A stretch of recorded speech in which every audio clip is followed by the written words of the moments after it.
Saying good to Rebi Shimon, right? Baomer, and all the great things that are going to be happening this week. A lot of exciting things happening this week. So, the question is, first we're going to start off with, what is the role of a neshama in life?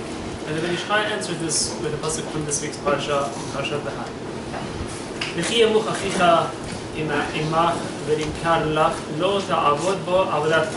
your brother becomes destitute, he becomes poor with you, and is sold to you, don't work him like a slave, As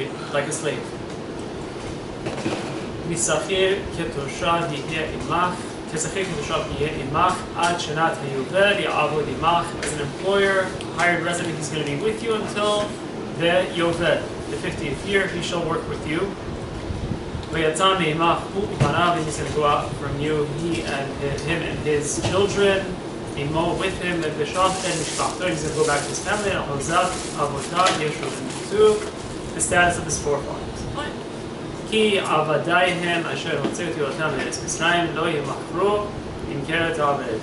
are my servants, meaning the Jews are my servants. They shall not serve like slaves, as I brought them out of Egypt. Seems very, very innocuous. Doesn't seem like there's a whole lot going on here. But the Yochai brings very beautifully from Maharpo. He brings from Rabbi Shimon an explanation that is very, very eye-opening. And it's very relevant to our lives these days. So he explains it as follows. He says, in the name of Rabbi Shimon, when the Neshamot come from the depth of the Gharipot, which is where the Sitra Achra is. The Neshamot, they're inside of a pool somewhere up in the heavens, and before they come out into this world, they go down into some sort of a cesspool of Klipot. This is where all the negative forces are, and they get stuck there. And this is right before they want to come into this world, into a body, and to be born.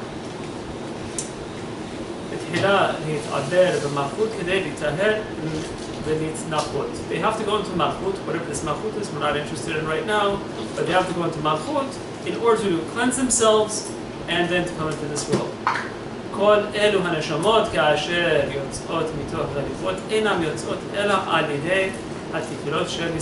they can't get out of this area that they're in if they don't have the help of the tefillot of the Jews, meaning that the tefillot that we do and the mitzvot that we do, they count as a zafut for them to be able to come out.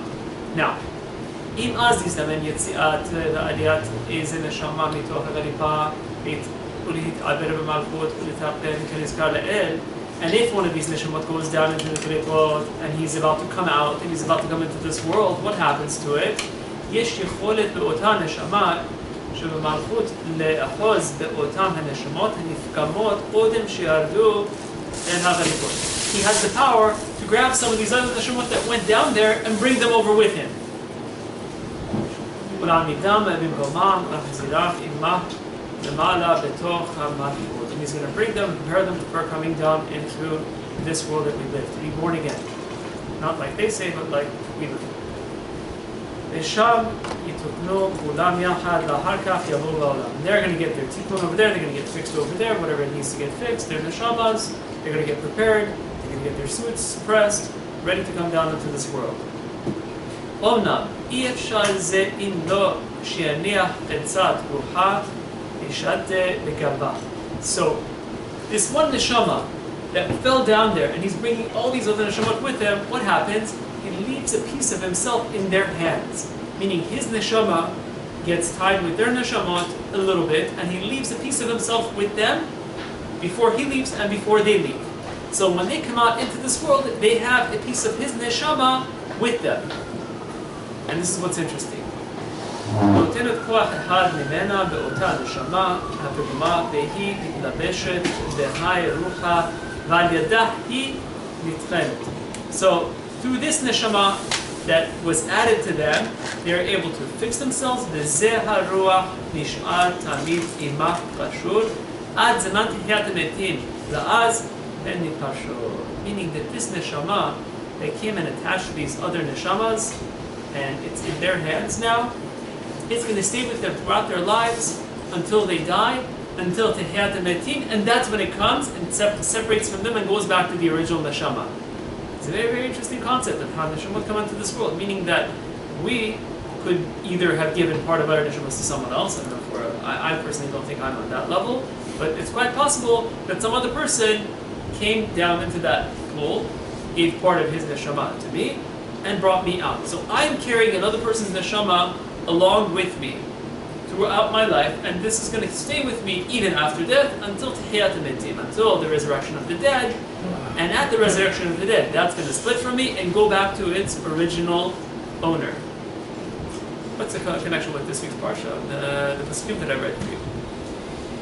So the Yochai continues, says, "Demachar shehu chashur imach hine gam hu poel imach b'mitzvah u'vadai tzarech sheyeh lo helem."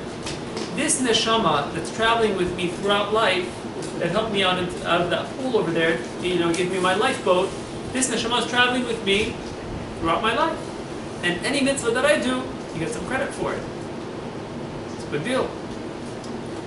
הסברה מוכרחת שירה הלך בתוספת אורות לשבח שהשביחה הנשמה על ידי התורה והמצוות שעשתה בעולם הזה. Why? Because he came and he helped me out, right? So since he helped me out, he deserves a little bit. He gave me a little bit, I have to give back. So whatever mitzvot I do, he takes a piece of it with him and he goes back, before he goes back to his neshama. השתה צריכה אותה נשמה פגומה שאחר שתבוא בעולם הזה לא תהתה ותקלקל עוד חס ושלום. But then I have to be careful that heaven forbid, if a person sins, what happens? He's also sinning for the other party that helped him out of the cesspool. What kind of akar tov is that? What kind of Thanksgiving is that? That if somebody comes and helps you and drags you out of the pool, you drag them back into the pool with you. Take them down into the kilikot. It's not a nice thing to do. So he says, how is it possible that a person is going to give back evil in turn for good? And he says, this is what it means in this week's parsha, where it says, Ki yamuch achecha, when your friend, when your brother becomes impoverished. Hu oto ruha yishadya ota neshama begavah. That's the neshama that helped you out when he becomes impoverished by coming into another person's body. That's him becoming impoverished by going into another person's body. Because when he becomes attached to another neshama, when he gives a piece of himself to the other neshama, the lowly neshama, to bring him out, that's nimkar lach. That means that he was sold to him. That's the part of the pasuk that when the neshama becomes impoverished and he gets sold to his brother. I mean, the pasuk, in simple terms, is referring to somebody who, let's say, he doesn't have enough money to cover his costs, so he goes and sells himself on the slave market, and then he becomes a slave to his friend. His friend pays off his debts, and then he is able to, after a few years, get freedom and go back into his own life. But this person who's selling a piece of himself, in reality, the way the Yochai says, he is the one who is helping his friend out of that cesspool of Neshamot to come out. He gives a piece of himself over to the other one, and the other one holds it with him. He is like his slave. Don't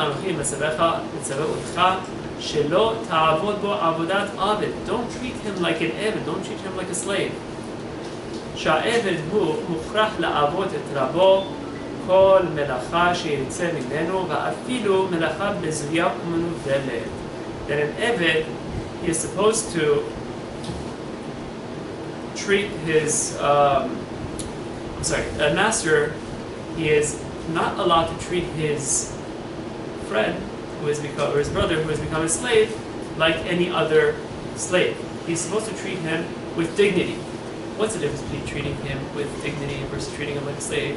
The slave you can tell him to, go and do anything that you want, he has to do. He says, don't treat him like that. Rather, you have to treat him like a hired worker. A hired worker, you give him something to do, he can say yes or no. Whatever is contracted, either I'll do or I won't do. But he's not going to come and do things that are disgusting. If you tell him, if he's hired to work for you inside the office, he's not going to come and, pick up go and bale hay for you. Putting on a tie, he's putting on a tie. He's going to come and work in the office. He's not going to go and do all sorts of, he's not going to go and, do plumbing work for you. So now, says, לא תעבוד בו עבודת עבד שלא תשמש בנשמה הזאת גם שירות מנוורת מזויה והם הדברים האסורים שהיא כשירות העבד. What does that mean?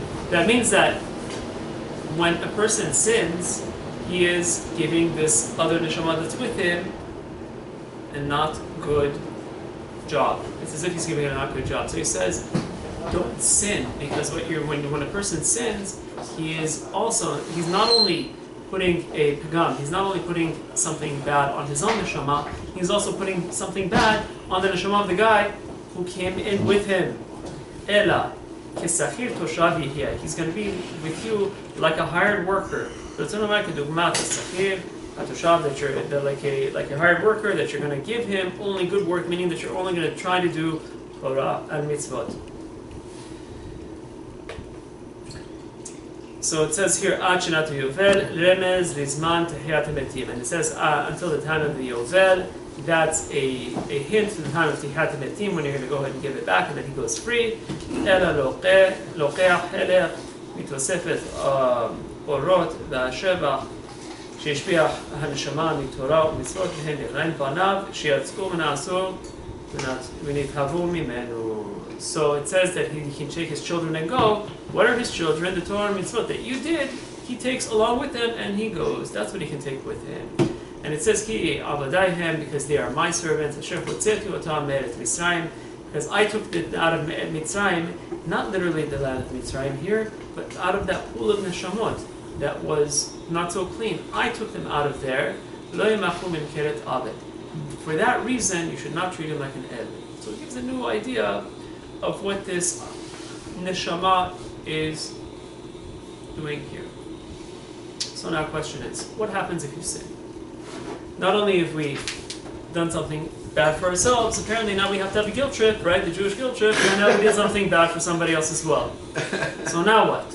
What do you do? What's a way that you can get out of this? So Rabbi Nachman comes and he answers this question, interestingly. If you want to come and take care of all the averot, but you have a lot of averot, and they have a lot of different things that happened, right? A person doesn't go through life doing one averah. Little things come here and there. Avak lashon hara is very common amongst everybody. Forget about all the other things that we do. Sometimes we eat things that are questionably kosher, non-kosher, whatever it is, who knows what. All sorts of things that a person does in his life. There are too many. How is a person supposed to take care of every single one? For each and every single sin, the Arizal comes and gives you 50 taniyot, 40 taniyot, 84 taniyot. How can a person possibly do all of these things?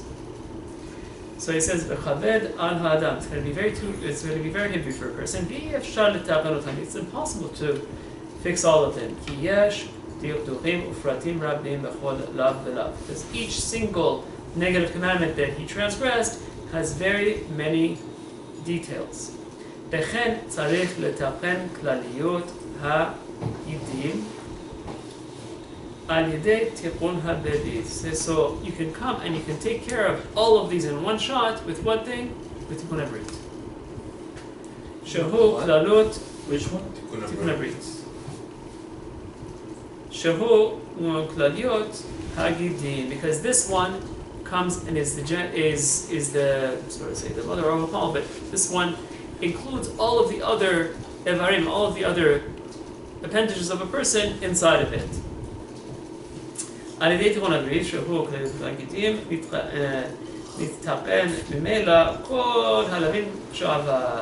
Through this one mitzvah, you can take care of everything. And then you can clean them and cleanse them. One thing. If you want to concentrate on one thing, this is the one to concentrate on. It's going to take care of everything. יש מקומות שרים ודקים שיהיה אפשר לבוא לשם שום תיקון כי אם על ידי תיקון הכללי. So he says that a person, there are so many places and so many things that he's done to sin, he might not even remember where they are, what they were. But if a person fixes this, he can take care of everything, no matter what it was. You remember it and don't remember it, it's going to eventually help you to take care of everything. Tikkun al-Klali, he means not reading the Tikkun al-Klali, but that in addition is one of the ways that you can help yourself to Tikkun al-Brit. It's not mentioned here, it's mentioned in other places in Tikkun al-Maharan. And for this reason the Brit is called Zohar Haraqiyah. It's called the Zohar Haraqiyah. And you see, it's the shining of the heavens. Why? Because when a person takes care of this, he makes the heavens shine. That's how powerful it is. Because before this fixing, Azay Haraqiyah hu ibhinat yalu shamayim avano. Before the skies are dark and afterwards they become cleansed. So the one thing that can take care of everything is this one here. Can you say it in English? Tikkun Abrit. Tikkun Abrit. Rectification of the covenant. Guarding one's seat. There you go. Okay. Rectification of the covenant, meaning that a man, he has to be careful where he looks, and he has to be careful what he does, and the woman has to be careful with how she dresses, and all the things that can possibly lead to for both men and women.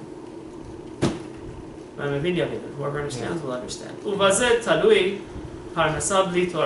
And on this is dependent that a person will get parnasa, he will get his livelihood without any effort. If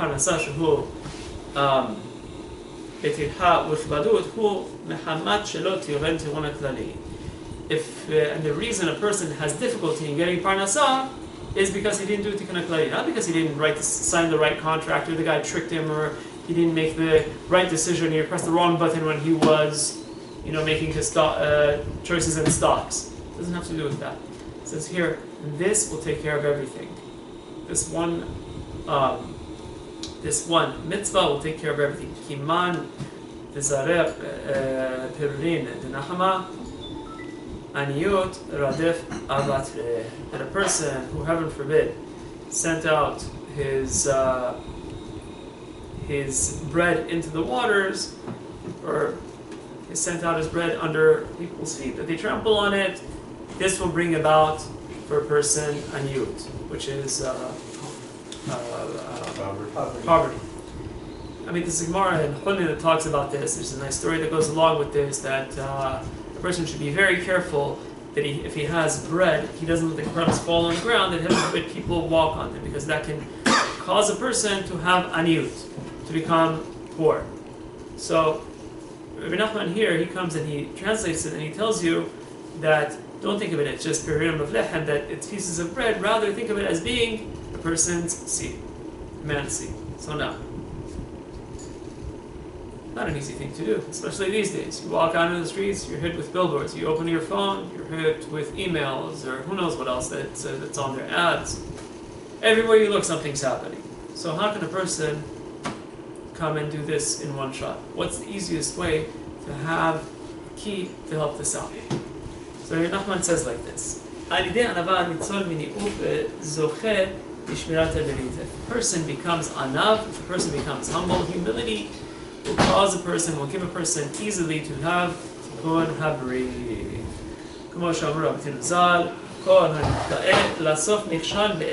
That a person who has ga'ava, a person who has haughtiness, eventually he is going to sin with another man's wife. Okay. This is what it means when it says Moshe was very, very anav. Meaning that what? Moshe, Rabbi Nachman brings that he had a very, very beautiful wife. Despite the fact that he had a very, very beautiful wife, he was able to not be with her. And his brother and his sister, how's it possible that somebody could be, such a stone that he doesn't stay with his wife? And Hashem came and said, no, Moshe, he is anav mikol adam. He is humble beyond all other humans, meaning that what? That's the reason why he can stay away from his wife for so long. Even though she is considered as being, terribly beautiful, even so, he's able to, not have relations with her whatsoever. Because he's close to me, and he can do tikkun habrit. So we see that tikkun habrit, if a person is anav, that by itself can lead to tikkun habrit, that he can come and rectify the brit. But if he was married to her, why would he have to stay away from her?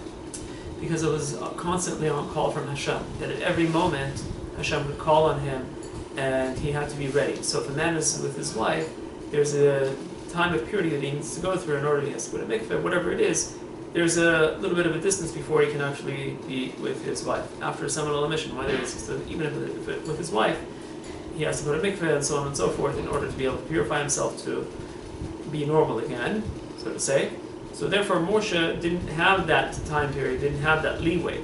Therefore he had to separate from his wife in that sense, so that he had no more relations with her. And why was he able to do that despite the fact that she was so beautiful? Because he was Anav Mikol Adam, because he was more humble than any other man.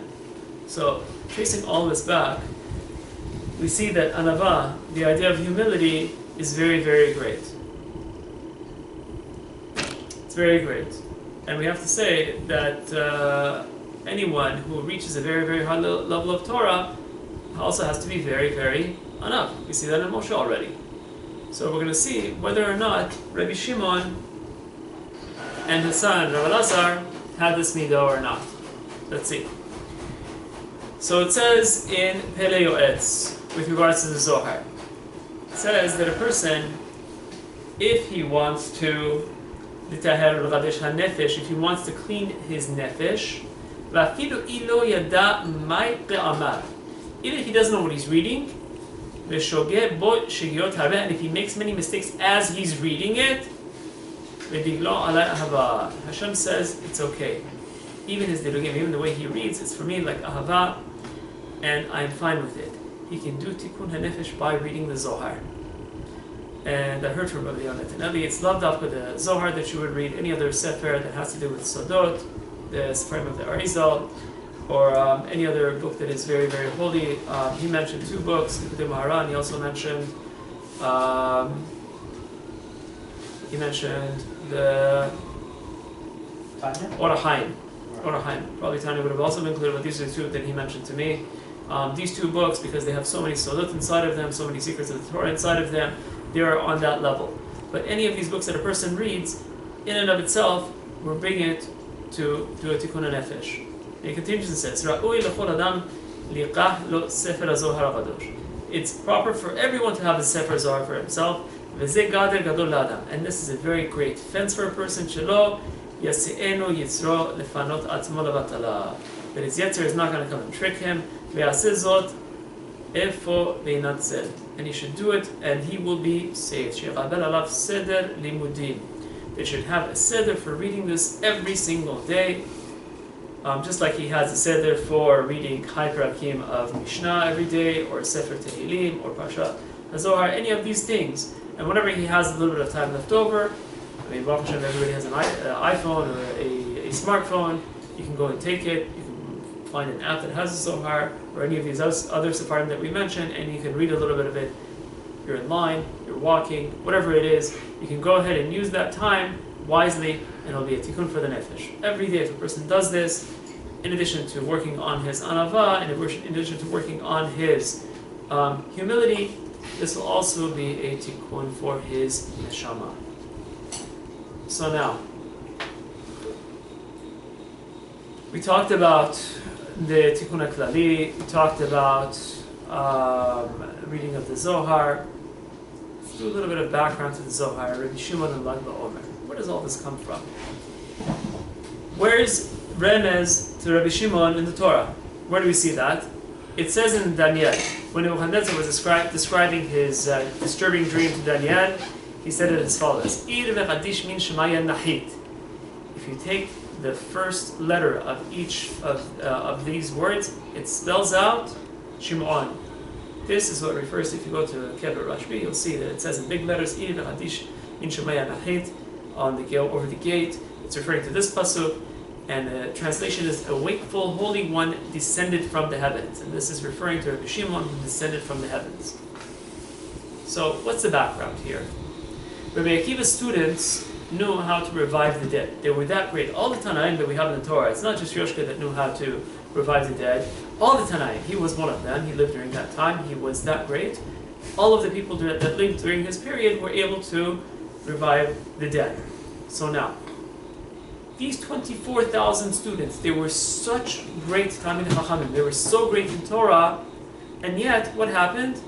They didn't show respect to each other. They would argue very, very forcibly against one another.